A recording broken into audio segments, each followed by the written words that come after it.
राधा राधा राधा राधा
भक्तन की, श्री वृंदावन धाम की, सद्गुरुदेव भगवान की।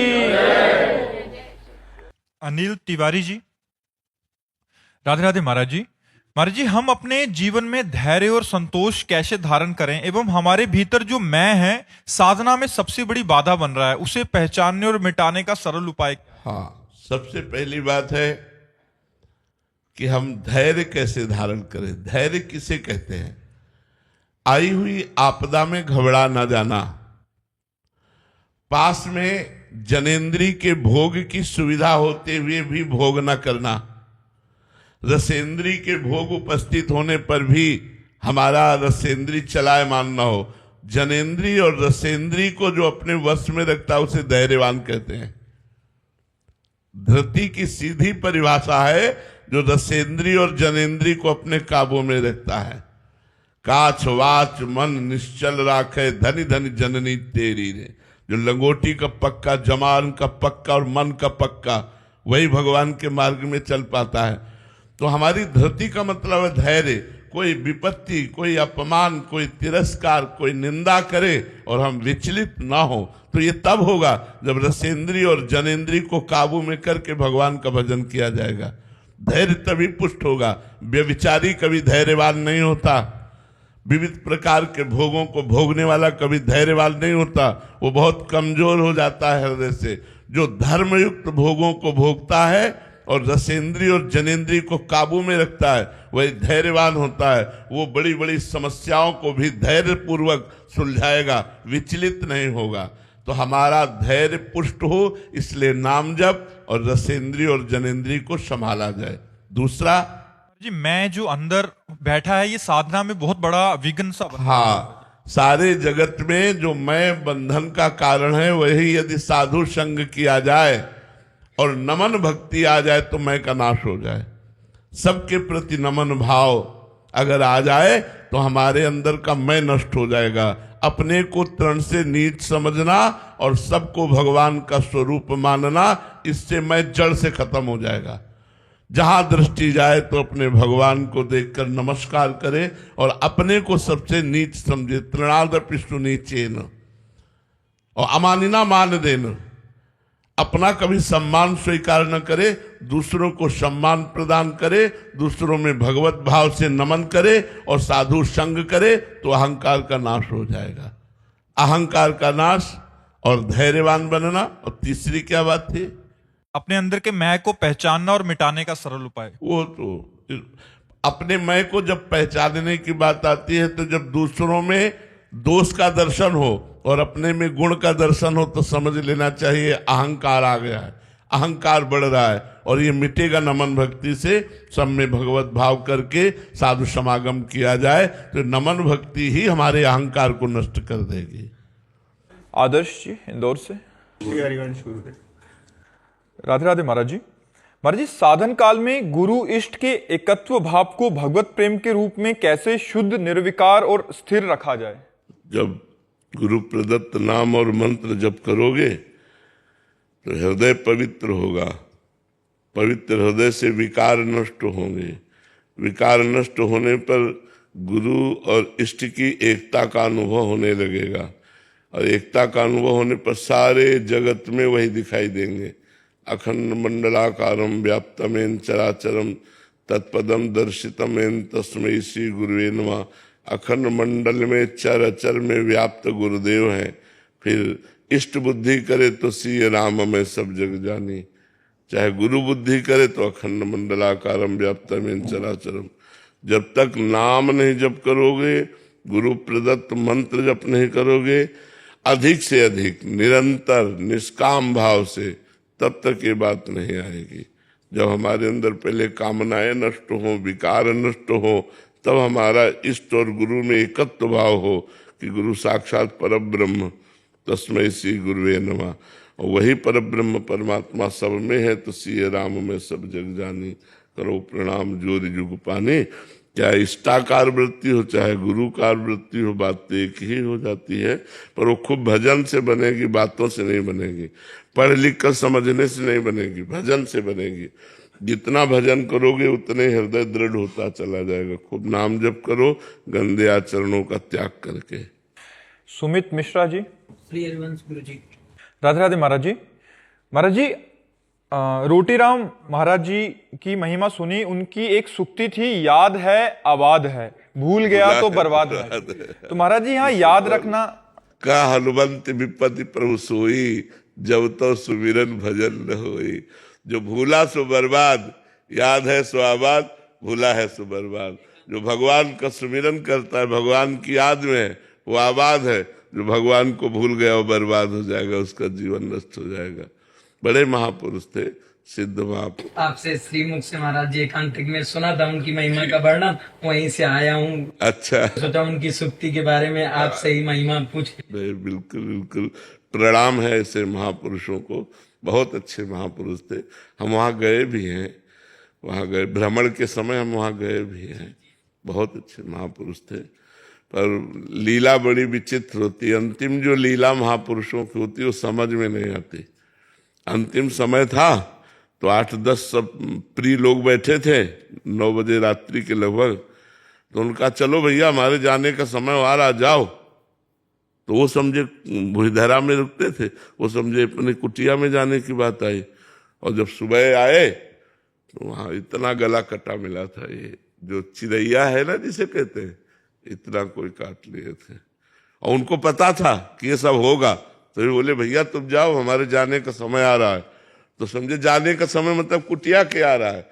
सिद्ध महापुरुष जैसे उड़िया बाबा का गढ़ा से ऐसे बड़े महापुरुषों की लीला ऐसी होती है, थर्रा देती, समझ में नहीं आती कि लीला क्या है। और वो जानते थे इस घटना को कि ये होने वाली घटना है। और वो उनकी इतनी जो गर्दन है, इतना कोई काट ले गया था। बड़ा विचित्र कि ऐसे सिद्ध महापुरुषों की हत्या करने से क्या मिलेगा। बड़े अकिंचन रहते थे, कुछ ऐसा नहीं, बड़े अकिंचन रहते थे। और उन्हीं के गुरु भाई थे सिसोलर में जो बाबा थे ना, उनके गुरु भाई थे। जो ही गंगा स्नान करने जा रहे थे, सुना कि रोटीराम बाबा का कत्ल हो गया। सो जिस घर में भिक्षा के लिए गए वहीं लेट गए। 20 साल तक वहीं लेटे रहे, 20 साल तक वहीं लेटे रहे। कभी किसी ने खड़ा होते उनको नहीं देखा। और हमने दर्शन किए थे जाके उनके भी। तो जैसे देवता को पवाया जाता है, ऐसे भीड़ लगी रहती। कोई मुख में पवा रहा है, लार चली गई, कभी स्मृति आई तो अंदर चली गई, बस ऐसे बेशुद्ध अवस्था में अवधूत स्थिति में 20 वर्ष तो हमें पता है, इसके आगे कितने वर्ष तो शरीर रखा है पता नहीं, पर 20 वर्ष लेटे ही लेटे शरीर। सिसोलर है उधर, सिसोलर में उन्होंने, पास में ही महाराज। हाँ, तो जानते तो होगे ना। हाँ दर्शन किए और समाधि के बाद मतलब जब उन हाँ, हम तो उस समय जो ही हम पहुंचे सो इतना उठे एकदम ऐसे देखा और बस फिर आंखें उन करके से, बस इतना ही उनकी प्रक्रिया थी। एक हमारे पास बहुत अच्छे महापुरुष परमहंस थे, उनके साथ गए थे दर्शन करने के लिए। अब बचपन से बाबा जी हैं तो बड़े बड़े महापुरुषों के दर्शन हुए, सिद्ध महापुरुषों के दर्शन हुए। प्रवीण कुमार जी, राधा वल्लभ श्री हरिवंश। राधे राधे महाराज जी। महाराज जी, एक साधक की रहनी उदासीन होनी चाहिए या हमारे माई श्यामाजू की राज की ठसक में मस्त रहना चाहिए? देखो, साधक को साधना करते हुए इष्ट का भरोसा दृढ़ रखना चाहिए। साधन छूट गया तो इष्ट का भरोसा का नहीं बन पाएगा। साधन पकड़े रहना चाहिए। जो हमारी दिनचर्या है, देखो तुम कितना कहते हो हमारे माई श्यामाजू को राज, ये हमें पता नहीं, लेकिन हमारे में श्यामाजू को राज ही है। लेकिन दिनचर्या देख लीजिए आप हमारी, तो दिनचर्या ही ठीक चल रही तो हमारे माई श्यामाजू को राज। अगर दिनचर्या ठीक नहीं रही तो कायर और प्रमादी, कि वो ऐसा नहीं होता कि भगवान का भक्त कायर और प्रमादी होता हो। राम काज कीन्हे बिनु मोहि कहाँ विश्राम। जब तक भगवान की प्राप्ति नहीं होती तब तक विश्राम नहीं। बेसुध होकर के बेहोश होकर लेट गए, अब जब चेतना आई तो जब जागे तब प्रिया भजे, सोवे पांव पसार। हर समय प्रियालाल का भजन हो रहा है, उनके भरोसे पे है। तो ये कायर और प्रमादी स्थिति नहीं कि तुम भोगो भोगो इसके बाद कहो हमारे माई श्यामाजू को राज, ऐसी नहीं बात है। खूब नियम संयम से चलो और खूब भजन करो, तब ये बात आएगी हमारे माई श्यामाजू को राज। जैसे मीरा जी कहते मेरे तो गिरधर गोपाल दूसरों न कोई, लेकिन रात दिन भजन में लगी है। ऐसा नहीं भजन छोड़ करके ये बोलने वाला कायर और प्रमादी कभी नहीं प्राप्त कर सकता प्रभु को। जो रात दिन भजन करता है वही प्रभु को प्राप्त कर पाता है। स्वप्निल जी, नमो नमो गुरु कृपा निधान। राधे राधे महाराज जी। महाराज जी, हम जब अच्छा खाना खाते हैं या जब अच्छा संगीत सुनते हैं, सुंदर जगहों को देखते हैं, तो वास्तव में ये खुशी किसे मिलती है? मन को, शरीर को, या मन को। देखो, शब्द, स्पर्श, रूप, रस, गंध, ये 5 विषय हैं पूरी सृष्टि में। इसी में हमें 6 इंद्रिय मतलब 5 ज्ञानेंद्रिय और 6वां मन, ये 6 मिलकर के हमको परास्त किए हैं। इन 5 पर जो विजय प्राप्त कर ले वही भगवान को प्राप्त करता है। शब्द सांसारिक हमें आकर्षित न करे। भगवान का कोई भजन है, महापुरुषों के कोई पद है तो कान हमारे सुनने के लिए तैयार है। स्पर्श, धर्म पूर्वक अपनी पत्नी का स्पर्श, भक्तों की चरण रज स्पर्श, नहीं तो हमें और स्पर्श अच्छा न लगे। रूप भगवान का, भक्तों का, और रूप हमें अच्छा न लगे। रस, भगवान को अर्पित किया हुआ भोजन, प्रसाद, पेय, जो भी भगवान को समर्पित किया हुआ प्रसाद का रस ले। गंध, तुलसी जी, इत्र, सुगंध, धूप आदि जो भगवान को अर्पित की गई, वो अपने शरीर को खुशबूदार बनाने के लिए नहीं, प्रभु को समर्पित किया हुआ, तो हमारी भक्ति बढ़ेगी। अगर हम शब्द, स्पर्श, रूप, रस, गंध का स्वयं भोग करेंगे तो फिर भक्ति नहीं, फिर तो माया का ही जाल बढ़ेगा। जो अज्ञान है वही बढ़ेगा, अज्ञान बढ़ता चला। देखो, लोग स्वाद के लिए ही पशुओं का मांस खाने लगे, स्वाद के लिए ही गंदा भोजन, अंडा, ये सब कितना निंदनीय, केवल स्वाद के लिए। 56 प्रकार के भोग हैं स्वाद में। हमारे यहाँ 36 व्यंजन और 56 प्रकार के भोग। ठाकुर को लगते हैं कि जवान बिल्कुल आनंद से मस्त हो जाए, तो ठाकुर को भोग लगा के ऐसी चीजें पाए, ऐसे गंदे आहार ना करे। और जिनको लगता है गंदे आहार में ताकत है, वो भूल करते हैं। कुछ नहीं है, केवल ब्रह्मचर्य से रहो और सात्विक भोजन पाओ, देखो चेहरा चमकने लगे। अब विचार करो, दूसरे का मांस खाओ, अंडा खाओ, नरक जाओगे, दुर्गति हो जाएगी, किस काम के। तो हम ये बताते हैं कि यदि हमारा भोजन भगवान का प्रसादी हो अच्छा, विश्व में हनुमान जी जैसा बलिष्ठ कौन रहा है? मतलब कछु मारे सी, कछु मर्दे सी, कछु मिले से धरी धूरी। किसी को पकड़ के अपने जांघों में रगड़ मारा थप्पड़ तो हजारों की लाइन राक्षसों की मिट्टी में मिल गई। जय श्री राम। अब कोई उनके बराबर है बलि? कोई बुद्धिमान, कोई भक्त कोई नहीं है, और भगवान के परम भक्त हैं। तो ये जो लोग सोचते हैं कि ना मांस और अंडा खा करके हम बलवान हो जाएंगे, अरे कुछ नहीं, तुम्हारी बुद्धि भ्रष्ट हो जाएगी, व्यभिचार में रत हो जाओगे। संयम से, ये संयम केवल भारतीय ऋषि मुनियों से ही प्राप्त है और कहीं नहीं प्राप्त है। अगर जो अध्यात्म से जुड़ा है वही संयमी है।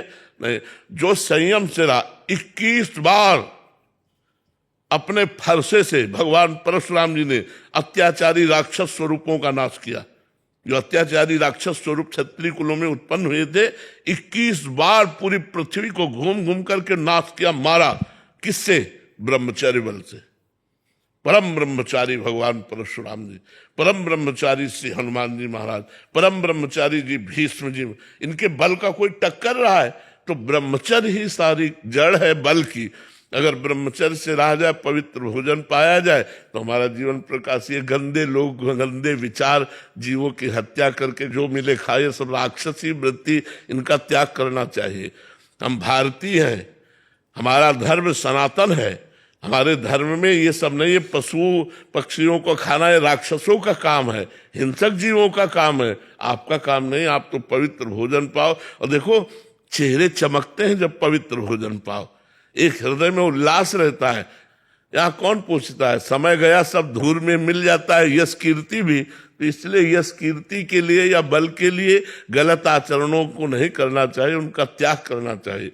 तो शब्द, स्पर्श, रूप, रस, गंध, ये 5 ही जो है माया के हमें घसीटे हुए हैं, जिसके कारण हम भगवान तक नहीं पहुंच पाते। तो हमें इन्हें भागवतिक बनाना है। शब्द भागवतिक सुनना है, स्पर्श भागवतिक करना है, रूप भागवतिक देखना है, रस भागवतिक ले, गंध भागवतिक ले, तो हमारा जो जीवन है वो इन भोगों को भोगते हुए भी भगवान को प्राप्त हो जाएगा। रितु जी सिकंदराबाद से। राधे राधे महाराज जी। महाराज जी, भगवत कृपा और भजन में कौन अधिक श्रेष्ठ है? कृपा पात्र जन भजन की कमी होने पर भी क्या भगवान को प्राप्त कर सकता है? पहली बात तो कृपा से ही भजन होता है, और भजन से कृपा का अनुभव होता है। बात समझना। कृपा से हरिवंश कृपा, हरिवंश कहें, हरिवंश कहें, हरिवंश लहें, हरिवंश सुलाभ सदा तिनके, सुख संपत्ति दंपति जो जिनके। श्री सेवक जी महाराज कह रहे हैं कि अगर नाम उच्चारण आप कर रहे हैं तो उनकी कृपा से कर रहे हैं। हरिवंश कृपा, हरिवंश कहें। तो जो भजन बन रहा है वो कृपा से बन रहा है। अब भजन से कृपा का अनुभव होगा। जैसे सब पर कृपा है, सब मम प्रिय, सब मम उपजाए। सबको मैं प्यार करता हूं क्योंकि सब मेरे प्रकट किए हुए हैं। दूसरी जगह का सब पर मोर बराबर दया। पर सब कोई क्यों अनुभव नहीं कर पा रहा कि मेरे ऊपर भगवान की कृपा है, भगवान मुझे प्यार कर रहे हैं? क्योंकि वो भजन नहीं कर रहे। भजन से कृपा का अनुभव और कृपा से भजन होना, भगवान की कृपा से साधु समागम होना, भगवान की कृपा से धाम आना, भगवान की कृपा से भगवान नाम महिमा सुनना, भगवान की कृपा से नाम जपने की इच्छा होना, ये कृपा से है। और जब हम भजन करते हैं तो हम पर भगवान की अपार कृपा है, ऐसा अनुभव होता है।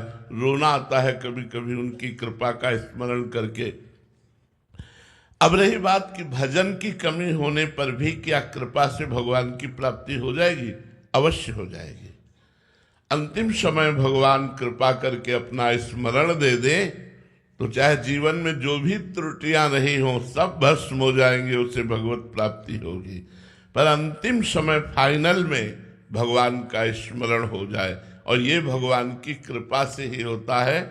थोड़ा अपना प्रयास कि हम निरंतर भजन करने का अभ्यास कर रहे, और अंतिम समय जब हमारी मूर्छावस्था है, जब मृत्यु अवस्था है, हमें कुछ होश नहीं है, उस समय भगवान की कृपा से निकल जाए राधा राधा राधा, बस काम हो गया, वो भगवत प्राप्त हो जाएगा। या जीते जी हमने इतना भजन किया कि भगवान प्रसन्न हो गए और उन्होंने कृपा करके बोध करा दिया, अनुभव करा दिया।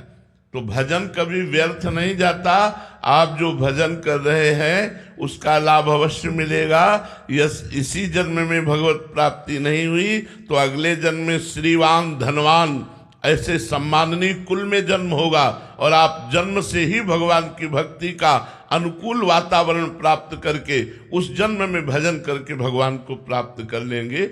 भजन करने वाले की कभी दुर्गति नहीं होती। नामे भक्ता प्रणश्यति, चाहे थोड़ा ही भजन हुआ हो वो कभी नरक नहीं जाता। अगर जन्म होगा तो अच्छे कुलों में, धनवान सम्माननीय कुलों में जन्म होगा और वहां वो भगवान की भक्ति की अनुकूलता प्राप्त करके जन्म से भजन का भाव बन करके और अंत में भगवान को प्राप्त हो जाएगा। भजन कभी व्यर्थ नहीं जाता। किरण जी रामपुर से, राधे राधे महाराज जी।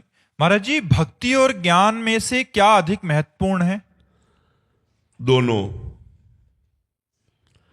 पहले इतना तो ज्ञान होना ही चाहिए कि जितने भी संबंध हैं, जितने भी भोग हैं, ये सब नाशवान है, तभी भक्ति होगी।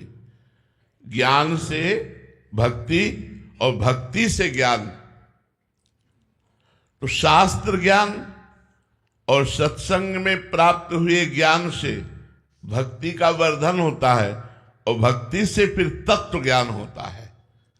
तत्व ज्ञान सर्वम खलमिदम ब्रह्म, जड़ चेतन जग जीव जत सकल राम मैं जानी, ये ज्ञान सर्वोत्तम ज्ञान है। वासुदेवा सर्वमिति सा महात्मा सुदुर्लभा, जो सब जगह अपने भगवान को देखता है ऐसा महात्मा मिलना दुर्लभ है। तो साधारण ज्ञान से, साधारण ज्ञान क्या हुआ? शास्त्र ज्ञान और संतों का प्रवचन सुन करके जो हमारी भक्ति में रति हो रही, साधारण ज्ञान से भक्ति की वृद्धि और भक्ति से जो ज्ञान हुआ वो असाधारण तत्व ज्ञान, ब्रह्मबोध, भगवत तत्वों का सर्वत्र दर्शन करना। तो दोनों जरूरी है, ज्ञान भी जरूरी है और भक्ति भी जरूरी है।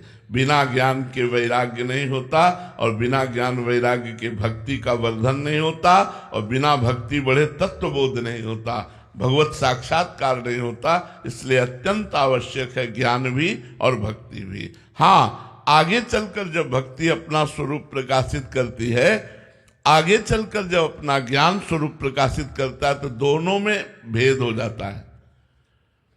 अगर हम ज्ञान में ही चलते गए तो अहम ब्रह्मास्मि की सिद्धि होगी और भक्ति के अंततो गत्वा दासत्व में सिद्धि होती है। प्रभु मेरे स्वामी और मैं प्रभु का सेवक, और स्वामी में मैं का लय हो जाना, मैं का समर्पण हो जाना और केवल स्वामी बच गए। राधे श्याम श्यामा श्याम, उन्हीं की स्मृति में मगन हो गया, ऐसा है।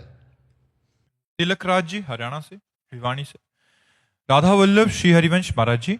महाराज जी, आप बताते हैं कि मन प्रभु से विपरीत प्रकृति के साथ चलता है, तो मैं ये जानना चाहता हूं कि सभी प्रकृति भी तो प्रभु की ही बनाई हुई है, तो ये प्रकृति प्रभु से विपरीत क्यों चलती है, मन के विरुद्ध? भगवान ने इसे बनाया ही है, खेल है। जैसे कबड्डी का खेल है, एक ही स्कूल के दो विद्यार्थी विभाग कर दिए गए, अब एक विभाग दूसरे के प्रतिकूल उसको रोकेगा और उसकी सांस ना टूटने पाए, अपने पाला में आ गए तो विजय और सांस टूट गई तो आउट। तो संसार खेल रचा है भगवान ने, एक पक्ष में माया है और एक पक्ष में भक्ति है। आपको माया पक्ष में जाना है पर सांस ना टूटने पावे, राधा राधा राधा राधा राधा, और ये ध्यान रहे कि हमारा लक्ष्य है पाला पे आना, भक्ति पे आना। अगर आप काम क्रोध लोभ के पकड़े जाने पर आप घसीट करके अपने पाला में आ गए तो आप विजय को प्राप्त हुए। यदि काम क्रोध के चक्कर में फंस करके सांस तोड़ दी, वहीं नाम जपना छूट गया, भोग में रत हो गए तो आउट हो गए। आप एक खेल चल रहा है, भगवान ने एक एक खेल रचा है। तो खेल में तो दोनों एक ही है पर विपरीत होना पड़ेगा ना। एक पकड़ने वाला होगा, एक बचा करके निकलने वाला होगा। तो एक पक्ष में भक्ति है, एक पक्ष में माया है। तो माया पक्ष वाले भी भक्ति में आते हैं, भक्ति पक्ष वाले को माया में जाना होता है। और दोनों को अपने अपने ठिकाने याद रहे तो वो उसमें विजय प्राप्त कर सकता है। तो जो भक्ति के पक्ष में माया से आया उसकी तो जय होगी, लेकिन जो भक्ति पक्ष से माया में गया उसको समझना है कि हमारी पराजय हो जाएगी अगर मैं यहाँ टिक गया। अगर काम क्रोध आदि के पकड़े जाने पर भगवत विस्मरण हो गया और हम अपना लक्ष्य भूल गए तो हम भ्रष्ट हो जाएंगे। और जो माया से भक्ति पक्ष में आया तो अगर भक्ति पक्ष वालों ने पकड़ भी लिया तो उसकी विजय हो गई। तो हमें ये ध्यान रखना है कि हम भक्ति पक्ष के हैं, हमें माया पक्ष में जाना पड़ेगा।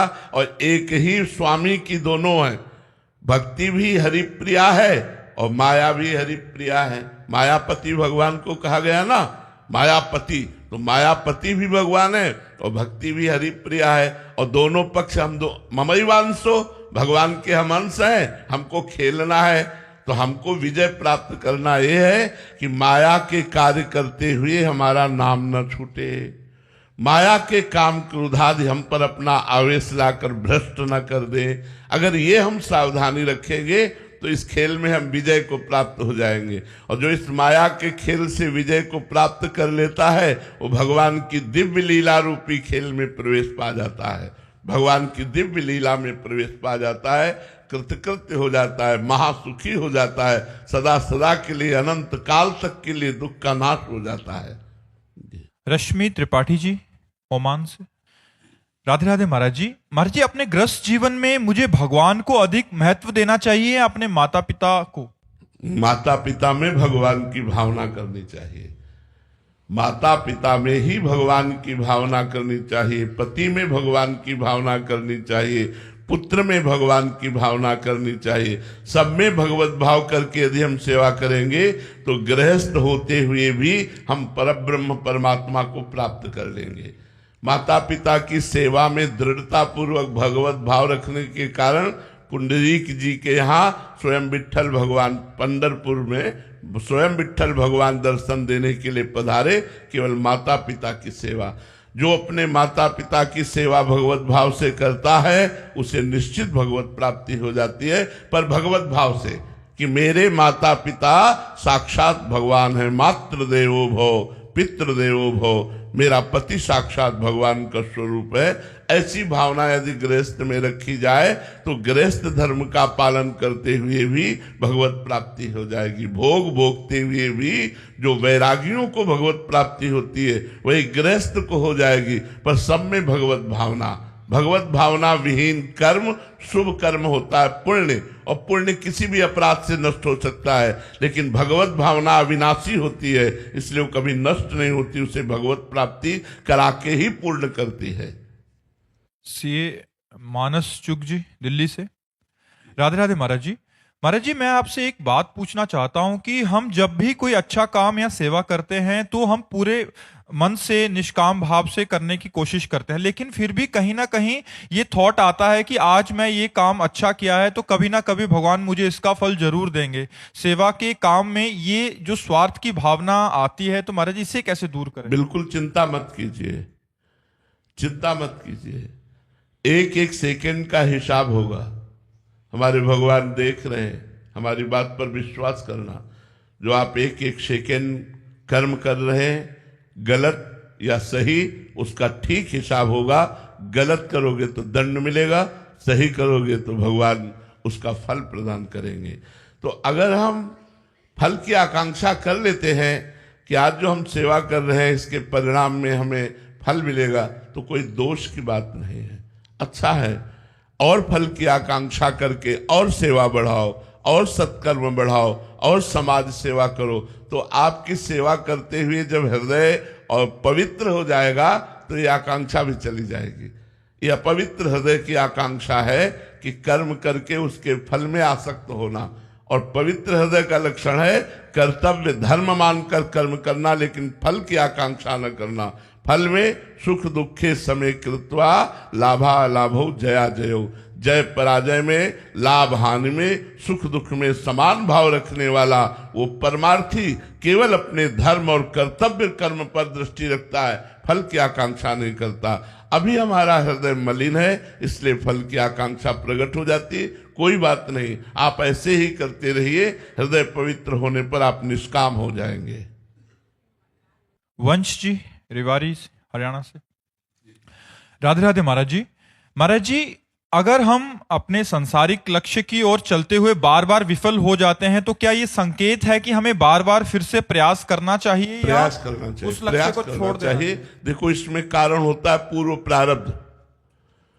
जब हम कोई उन्नतिशील क्रिया करते हैं और हमारी अवनति हो जाती, हार हो जाती, तो हमारा बुरा प्रारब्ध हमको परास्त कर रहा है। अब उस बुरे प्रारब्ध को मिटाने के लिए जो तप करे तुम्हारी कुमारी, तो भावी मेट सके त्रिपुरारी।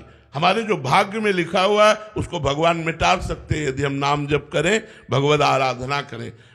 रोज हमें नियम पूर्वक नाम जप का अनुष्ठान करना चाहिए। 10,000, 15,000, 20,000, 1 लाख ऐसे नाम जप करने चाहिए, तो हमारा बुरा प्रारब्ध नष्ट हो जाएगा। और जो हम व्यापार, नौकरी आदि का उद्देश्य लिए हुए हैं, आज नहीं तो कल हमें सफलता प्राप्त होगी। हमें नाम जप से चलना चाहिए, हमें धर्म से चलना चाहिए। असफलता होने पर भी धैर्य रखना चाहिए और पुनः उसका अनुष्ठान करना चाहिए, तो हम सफलता को प्राप्त हो जाएंगे। श्री राधा वल्लभ लाल की। श्री गुरुदेव, मैं भी हस्तनापुर के बारे में कुछ सुना, महाभारत की आवाज सुना भीष्म की। आचार्य भर मैं हस्तनापुर के भविष्य के बारे में सोच रहा हूँ। क्या होगा उस हस्तनापुर का, क्या होगा उस राज सिंहासन का जिससे मैं बंधा हुआ हूँ। अगर विदुर मैंने भीष्म प्रतिज्ञा ना की होती तो मैं इस राज सिंहासन का साथ ना देता। मैंने 105 दे जलाए थे, सिर्फ उनमें से आज 5 दे जल रहे हैं। विदुर, मुझसे कुछ कहा नहीं जाता, बुढ़ापे में दुख सहा भी नहीं जाता। अर्जुन मुझसे आकर कहा करता था, तात्श्री मुझे भी मैया मारा। मैं कहता था, पगले मैं तेरे तात का भी था तू, आज उस अर्जुन पर कैसे वार चलाऊंगा। आचार्य वर सोचने का अवसर भी नहीं मिलेगा। महाराज जी, राम मंदिर में राग सेवा की सेवा होती है जी, और जितने भी बधाइयाँ होती है तो या कोई भी उत्सव सोया अपने राम जी को जी।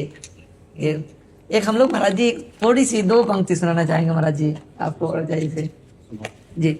सीताराम जी की प्यारी राजधानी लागे, राजधानी लागे, मोहे मीठो मीठो सरयू जी को पानी लागे, मोहे मीठो मीठो सरयू जी के पानी लागे। छोटी छावनी रंग महल हनुमान गढ़ी अति सुंदर, हनुमान गढ़ी अति सुंदर।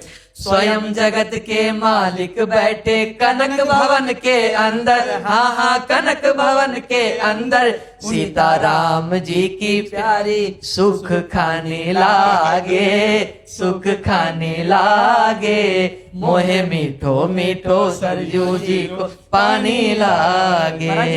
मिथिला धाम में जन्म हुआ है, अयोध्या धाम में वास हो रहा है, वृंदावन धाम में आकर आपका दर्शन पाके सचमुच मुझे लगता है जय मिथिला जय मैथिली जयति जनकपुर धाम, जय राघव सरयू अवध तुलसी करत प्रणाम, तुलसी करत प्रणाम। हजारों कथाएं पूरी कर लिया, लेकिन निरंतर भगवान का स्मरण क्यों नहीं करता? अगर हम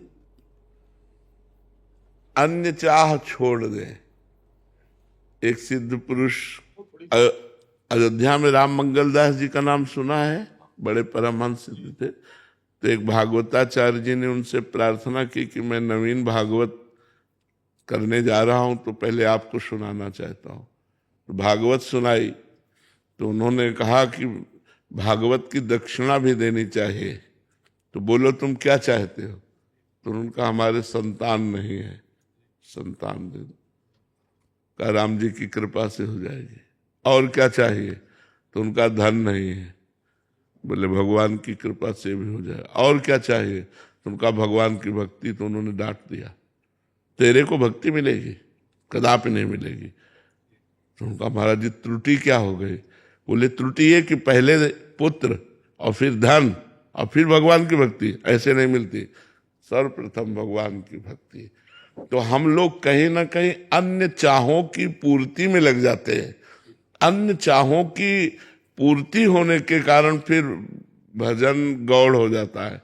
अगर हम अन्य चाहों की जगह पहला भजन नंबर रखें तो अन्य चाहें तो अपने आप पूर्ण हो जाएंगी। इसीलिए ऐसा है, आप धैर्य पूर्वक फिर प्रयासरत रहिए, जिह्वा से नाम रटने का प्रयास कीजिए जिससे नाम हमें पकड़ ले। 4 वाणियां हैं, परा, पश्यंती, मध्यमा, वैखरी।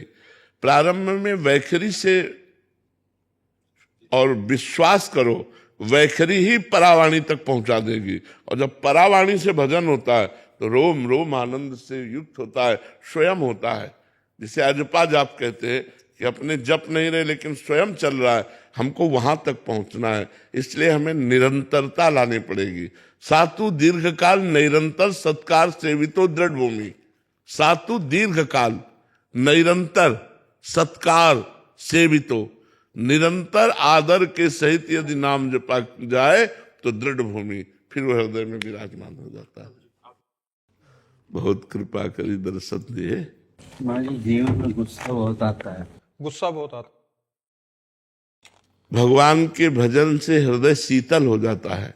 अगर हम भजन और बढ़ावें तो ये क्षणे रुष्टा क्षणे तुष्टा, रुष्टा तुष्टा क्षणे क्षणे, इस पर हम काबू कर लें। भजन और बढ़ाइए, खूब नाम जप कीजिए और सामने वाले में भगवान का दर्शन करने की भावना कीजिए। सब में सिय राम में सब जग जानी, करो प्रणाम जो। तो जब हम अपने सामने वाले में भगवान देखेंगे तो गुस्सा नहीं आएगा, भगवान ही है, गाली दे रहे लेकिन अंदर से भगवान है, तो मन से हम प्रणाम करेंगे ना। सेवक भाव तभी पुष्ट होता है जब सब में इष्ट भाव करे, और जब इष्ट भाव करेगा तो क्रोध नहीं आएगा।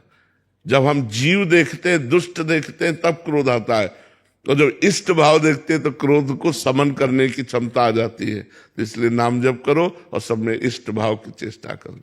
जी।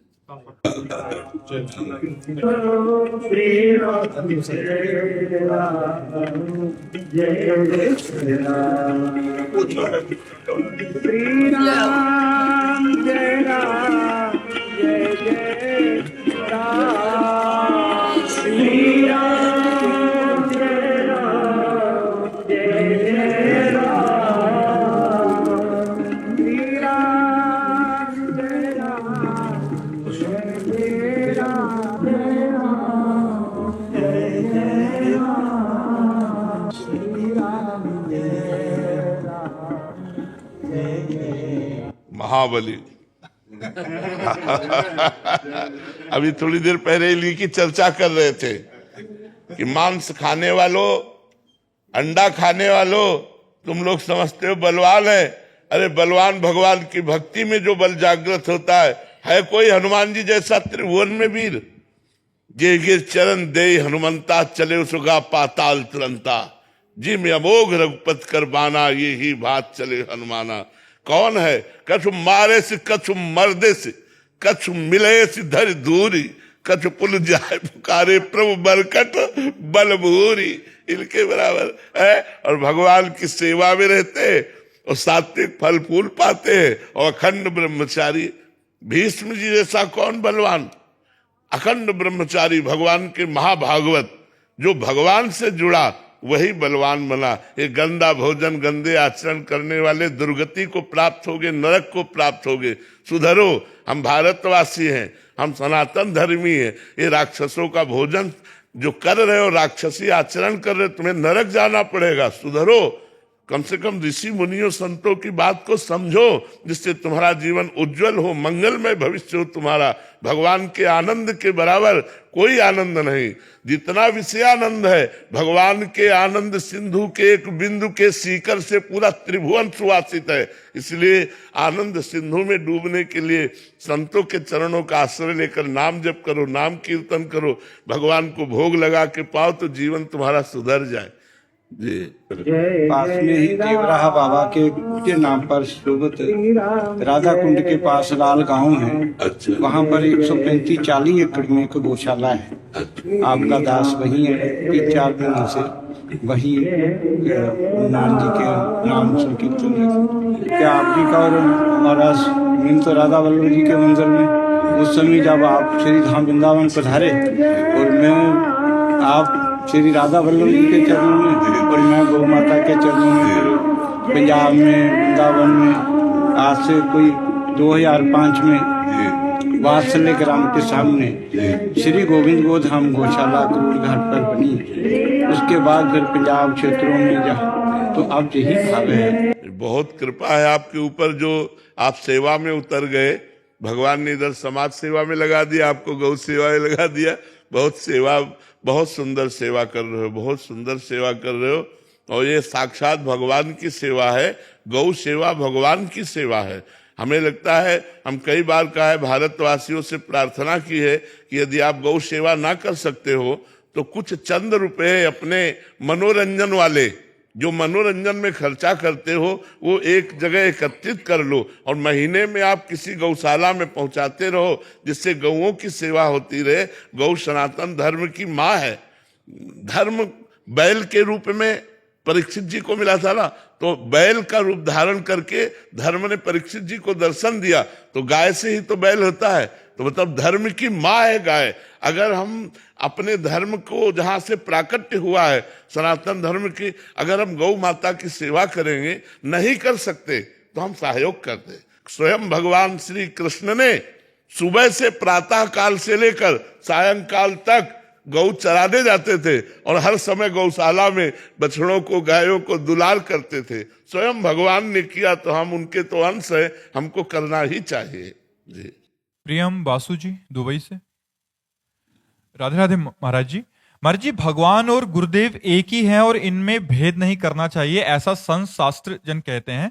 जैसा भगवान का स्वभाव है वो भक्त को कभी त्याग नहीं करते, वैसे ही क्या गुरुदेव भी त्याग नहीं करते या गुरुदेव त्याग कर देते हैं? दोष नहीं, गुरुदेव और भगवान के स्वभाव में अंतर मिलेगा और प्रभाव में अंतर मिलेगा।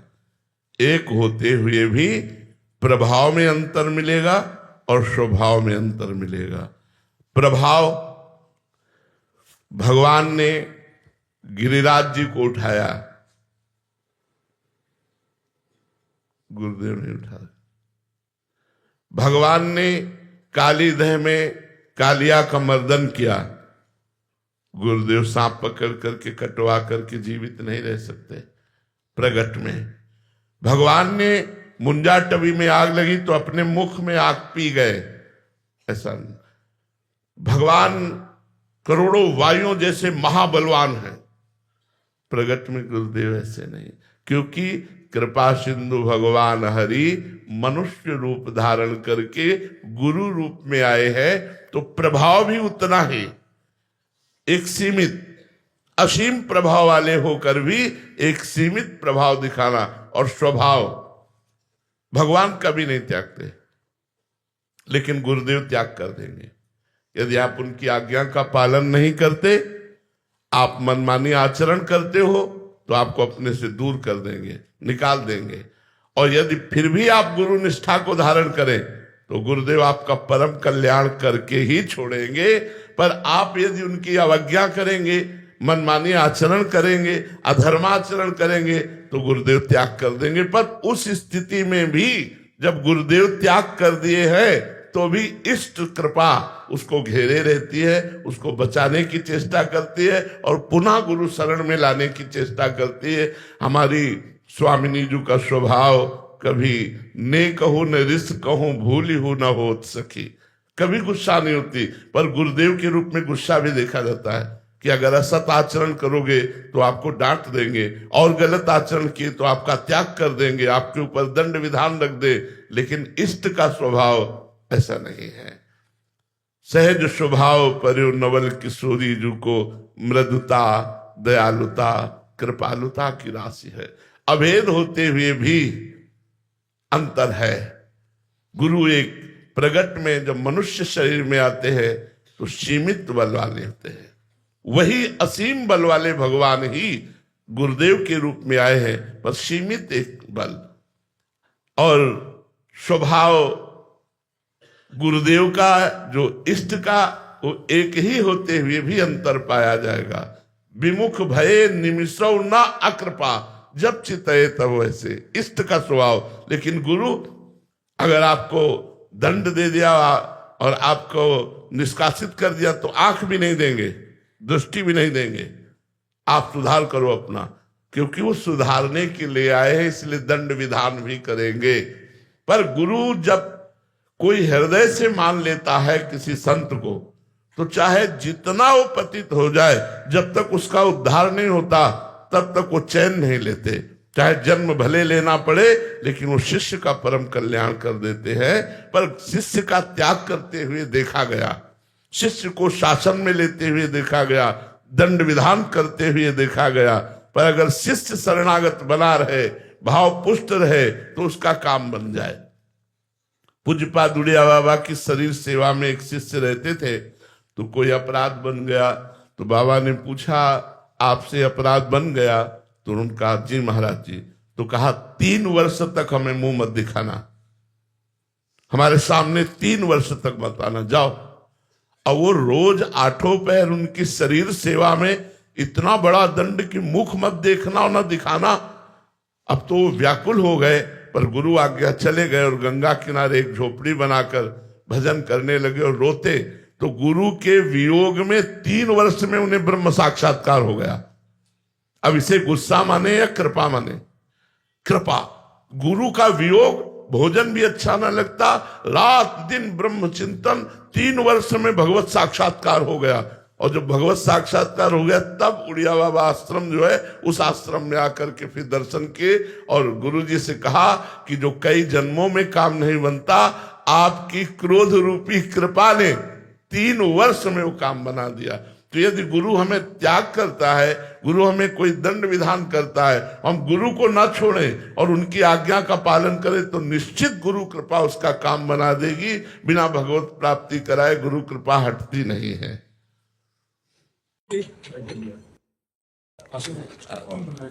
बोलो राधा वल्लभ सरकार की जय। महापुरुषों की कृपा है। फिर दोबारा गुरु गोविंद लोग हैं भाई, स्नेह के कारण से जबरदस्ती दिवाली। चलो भाई चलो जी मर्जी। ये सब गुरु गोविंद हैं, किसी से व्याकरण पढ़े, किसी से भागवत, किसी से रामायण, इन सबके स्नेह के कारण से आपके हाँ जो मर्जी सब जगह से आए, मान लो सब जगह से आए हैं और सब किसी से हम साधना सीखे, किसी से अध्ययन किए, और नाम बताने में तो बहुत समय लग जाएगा। ये समझ लो ये सभी महापुरुष दूध के समान पवित्र और जल के समान निर्मल है महाराज जी। फिर इनके प्रति भी संसारी लोग दोष देखे महाराज जी। और दूसरी बात, कुछ गुरुभाई लोग आपस में गद गद्दी प्रतिष्ठा के चलते, प्रतिष्ठा के चलते आपस में विवाद कर लेते हैं। तो महाराज जी उसके लिए थोड़ा हाँ, हमारी सबसे प्रार्थना है कि गुरु की आंतरिक संपत्ति के लिए हम शिष्य बनते हैं। अगर गुरु की बाह्य संपत्ति गुरु प्रसाद से मिल जाए, गुरुदेव स्वयं दे दें, तो हम सेवक बनकर उनकी आज्ञा का पालन करने के लिए सेवकाई रूप से हम स्वामी कभी न बने। और जो गुरु की संपत्ति पर नजर करते हैं, वो गुरु पत्नी गामी का अपराध प्राप्त करते हैं। गुरु पत्नी गामी को जो दुर्गति होती है, वो गुरु की रुचि के खिलाफ गुरु की संपत्ति का अपहरण करके यदि उसका भोग किया जाए, तो गुरु पत्नी गामी की समान वो दुर्गति को प्राप्त होता है। गुरु की आंतरिक संपत्ति जो सिया राम जी हैं, जो राधे श्याम जी हैं, हमें उनकी प्राप्ति के लिए मानव जन्म मिला है, उनकी प्राप्ति के लिए गुरु शरणागति हुई है, उनकी प्राप्ति के लिए हम वेश धारण किए हुए हैं। यदि हम संपत्ति और मान प्रतिष्ठा के लिए, तो हमारा जीवन धिक्कार है। सम्मानम कल्याति घोर गर्लम नीचापमानम सुधा। हम सम्मान का त्याग करके और नीच पुरुषों द्वारा किए हुए अपमान को भी सहकर प्रभु की प्राप्ति के मार्ग में चले हैं। यदि हम एक गुरु भाई दूसरे गुरु भाई से द्रोह करता है, तो वो दुर्गति को प्राप्त होता है। क्योंकि चाहे आज वैष्णव बना हो या कल वैष्णव बनेगा, वो नमन योग्य है जो गुरु की शरण में आ गया। और गुरु जी अपनी संपत्ति जिसको चाहे दे दे, लुटा दे, हमारा अधिकार नहीं है। अगर गुरु जी ने किसी गुरु भाई को संपत्ति दे दी, तो हम उसकी सेवकाई करेंगे, ना कि उससे वैर करेंगे, क्योंकि गुरु जी ने उसको योग्य चुना है। हम उससे वैर करके यदि संपत्ति हड़पते हैं, तो गुरु पत्नी गामी का अपराध लगता है और दुर्गति होती है। और जो रही लोगों की निंदा की बात, तो लोगों का चश्मा है, उनके त्रिगुण माया युक्त चश्मा है, जिसमें राग और द्वेष, स्तुति और निंदा, मान और अपमान इतना ही बेचारों के पास है। तो उसके लिए गोस्वामी तुलसीदास जी ने कहा है, बातुल भूत विवश मतवारे, ते नहीं बोले ही वचन विचारे, तिनकर कहा सुनी नहीं काना। ऐसे लोगों की बात का हम ध्यान ही नहीं करते। जो विषयी हैं, जो माइक हैं, जो प्रभु से विमुख हैं, वो तो कुछ भी कह सकते हैं, लेकिन जो प्रभु के सन्मुख हैं, प्रभु के जन हैं, उनसे यदि हम द्रोह करें तो दुर्गति पक्की। इससे बड़ा कोई अपराध नहीं। विश्व में हर अपराध का मार्जन है, लेकिन संत द्रोह का सिर्फ वही संत मार्जन कर सकता है, दूसरा कोई नहीं कर सकता। जैसे अम्बरीश जी से द्रोह किया संत दुर्वासा जी ने, तो भगवान का एक व्रत है कि कोटि विप्र बदला गए जाहू, आए शरण तजो नहीं ताहू। लेकिन भक्त का अपराध करने के कारण भगवान ने सीधा जवाब दे दिया, अहम भक्त पराधीनो असुतंत्र। यहां मेरी शरणागति नहीं चलेगी कि मेरी शरण में आ गए और सुदर्शन को शांत कर दें। जाओ और अम्बरीश जी के पैर पकड़ो और वो सुदर्शन जी की प्रार्थना करें, तब आप सुदर्शन जी के ताप से बच सकते हो। ऐसा ही दुर्वासा जी को करना पड़ा। तो साधु अवज्ञा तुरंत भवानी, कर कल्याण अखिल के हानि। भक्तन निंदा अति बुरी, भूल करे जिन कोय, किए सुकृत बहु जन्म के, छिन में डारे खोए। बहुत जन्मों की तपस्या और पुण्य अगर एक क्षण में नष्ट हो जाए, वो है भक्त द्रोह। दूसरा कोई अपराध ऐसा नहीं जिसका मार्जन न हो सके, लेकिन भक्त द्रोह वज्र की लीक है। अगर वो भक्त क्षमा कर दे तो है नहीं, सृष्टि में दूसरा कोई क्षमा नहीं कर सकता। इसलिए भक्तों की निंदा सुनने और कहने से बचना चाहिए। और ये जो गुरु की संपत्ति है, इस पर दृष्टि नहीं डालनी चाहिए। गुरु की आंतरिक संपत्ति पर दृष्टि डालनी चाहिए कि हमें गुरुदेव की कृपा से जो नाम मंत्र मिला है, इसमें प्रीति हो जाए, रघुनाथ जी के चरणों में प्रीति हो जाए। इस लौकिक माया के लिए हम बाबा जी थोड़ी बने। ये लोग हजारों लाखों लोग वाह वाह कर रहे हैं, हम इनके लिए थोड़ी बाबा जी बने। हम तो प्रिया प्रीतम के लिए बने, रघुनाथ जी के लिए बने। उनका कोई दास कह दे कि वाह, तो करोड़ों की वाह वाह एक तरफ और उनके दास की वाह एक तरफ।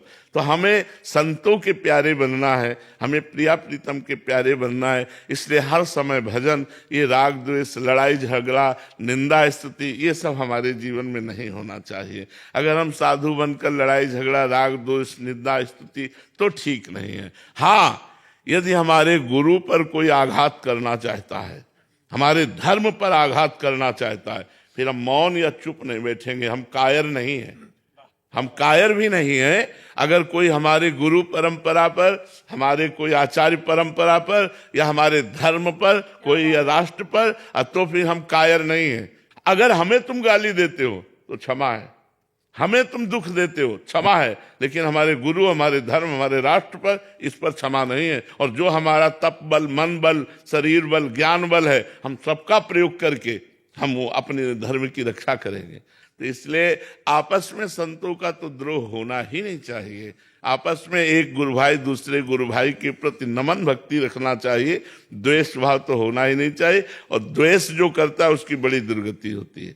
एक हमने स्वयं आंखों देखी बात कह रहे हैं, और गंगा किनारे है, और उन महापुरुष का नाम जरूर ले रहे हैं। उनका नाम था स्वामी परमानंद जी। वो ब्रह्मानंद में मगन रहते थे। तो एक बहुत माइंडेड आदमी मास्टर थे वो, उनका वो शिष्य बने संपत्ति देखकर, और उन्होंने बहुत जल्दी प्रोग्रेस किया सबको हटाने का, और वो नजदीक पहुंच चुके महाराज जी की सेवा में। एक बनावटी श्रद्धा होती है ना, संत सरल चित जगत हित, वो तो सरल चित होते।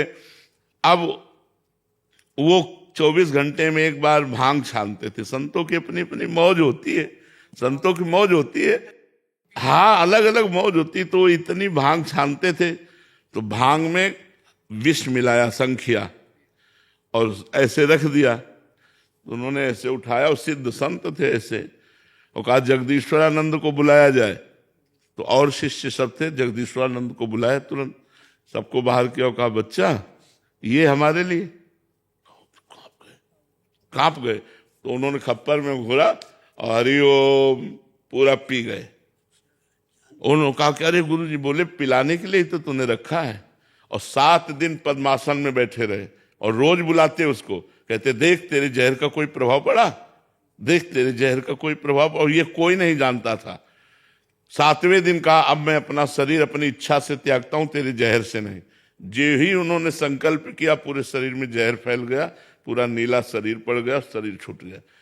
उस व्यक्ति को देखा गया कि जैसे पानी आता है और दरारें पड़ जाती है ना मिट्टी में पानी जाने के बाद, ऐसे शरीरों में दरारें पड़ गई और मवाद चूने लगा।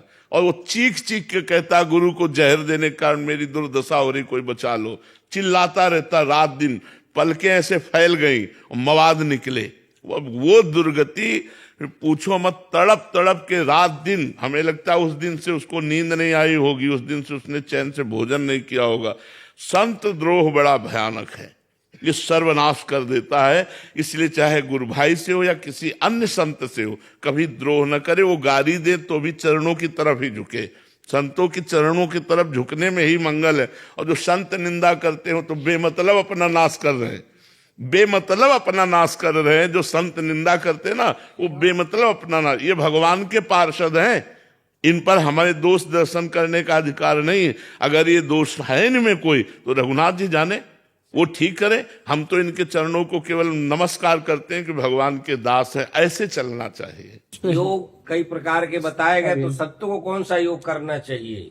नाम योग, भगवान का सुरत योग, कि हर समय भगवान के नाम स्मृति में हम डूबे रहें। सब साधन कर या फल सुंदर, प्रभुपद पंकज प्रीति निरंतर। ज्ञान मार्ग में चित्त वृत्तियों का परमात्मा में आत्मा में लय है। योग मार्ग में चित्त वृत्ति का निरोध करके परमात्मा के चिंतन में डूबना है। और भक्ति मार्ग में भगवान के मधुर नाम कीर्तन और नाम स्मरण में डूबना है। भगवद स्मृति ही हमारा जीवन है।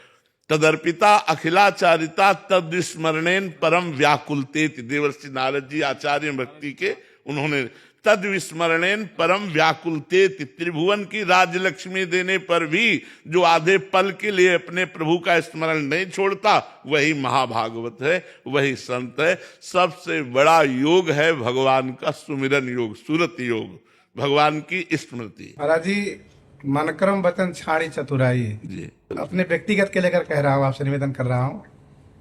हम बहुत प्रकार से प्रयास करते हैं पर चतुराई जा नहीं पा रही, इस पर थोड़ी कृपा करते हैं। महाराज जी, चतुराई क्या है हमें केवल समझना है। चतुराई क्या है? हम भगवान के नाम का आश्रय लेकर के अपनी जो इच्छाओं की पूर्ति चाहते हैं, अपनी मान प्रतिष्ठा चाहते हैं, अपना यश चाहते हैं, यही चतुराई है।